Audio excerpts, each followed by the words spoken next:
حضور نے ارشاد فرمایا آیات المنافق ثلاث، منافق کی علامتیں تین ہیں۔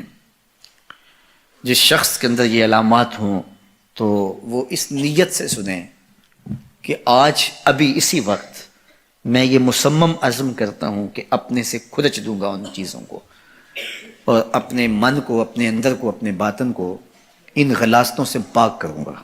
اور عملی موضوعات پہ بات کرنے کا میرا مقصود بھی یہی ہوتا ہے کہ ہماری زندگی میں سب سے پہلے اپنی زندگی میں اور پھر میرے ملنے والوں کی زندگی کے اندر عملی طور پہ تبدیلی پیدا ہو۔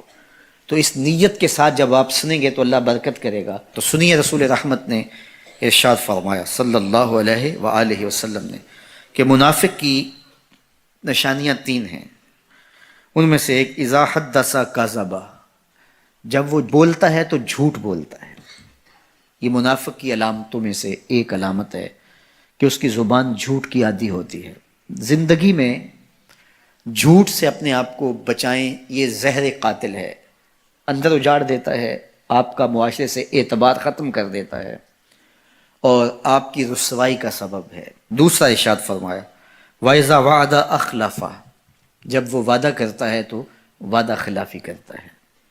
یہ منافق کی علامت ہے کہ وہ وعدہ پورا نہیں کرتا۔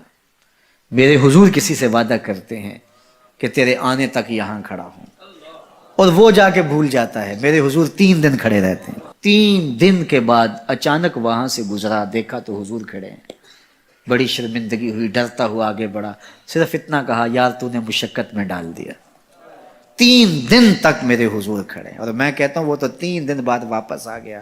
وہ نہ آتا 3 سال بھی کھڑا رہنا ہوتا، میرے حضور کھڑے رہتے کہ میں نے اس سے وعدہ کیا ہوا ہے۔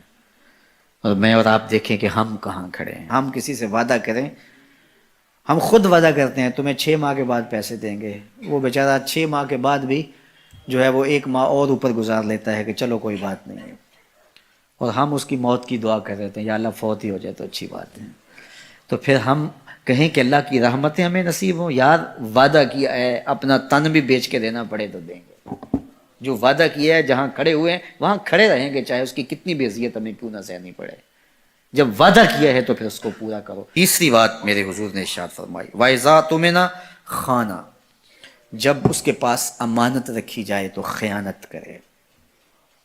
اس کے پاس پیسے رکھے جائیں، دولت رکھی جائے، کوئی زمین اس کے نام کوئی کر دے کسی وجہ سے، کوئی اور اس کے پاس امانت رکھ دے تو وہ اس میں خیانت نہ کرے، بلکہ آپ کے پاس کوئی بات امانت رکھی جائے تو اس کو بھی جو ہے وہ لوگوں تک نشر نہ کرے۔ تمہارے کان میں اگر کوئی بات کرے تو وہ امانت ہے، جب وہ بات کر رہا ہو تو دائیں بائیں دیکھ رہا ہو، تو پھر اس کا مطلب یہ ہے کہ وہ یہ چاہ رہا ہے کہ یہ بات کوئی اور نہ سنے، تو پھر صاحب امانت کو چاہیے کہ کوئی اور نہ سنے۔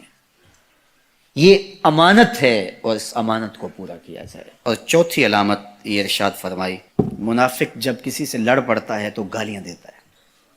ہمارے دین نے ہمیں گالی دینے سے روکا ہے۔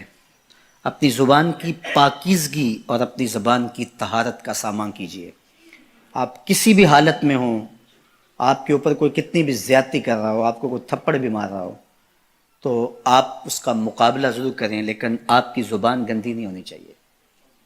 یہ غصے کے وقت ہی تو انسان کا پتہ چلتا ہے۔ ظفر سے آدمی نہ جانیے، چاہے جتنا بھی ہو صاحب فہم و ذکا، جسے عیش میں یاد خدا نہ رہی، جسے تیش میں خوف خدا نہ رہا۔ عیش کی زندگی ہو یا تیش کی زندگی، خوشی کا مرحلہ ہو یا مرحلہ غم ہو، آپ دیکھو نارمل زندگی کے اندر تو آپ معتدل ہوں گے ہی ہوں گے، لیکن جب آپ کا بیلنس خراب ہوتا ہے خوشیوں کے وفور کی وجہ سے، اس وقت پتہ چلے گا۔ یہ ہے انسان کا امتحان، یہ ہے انسان کی آزمائش۔ منافق کی علامت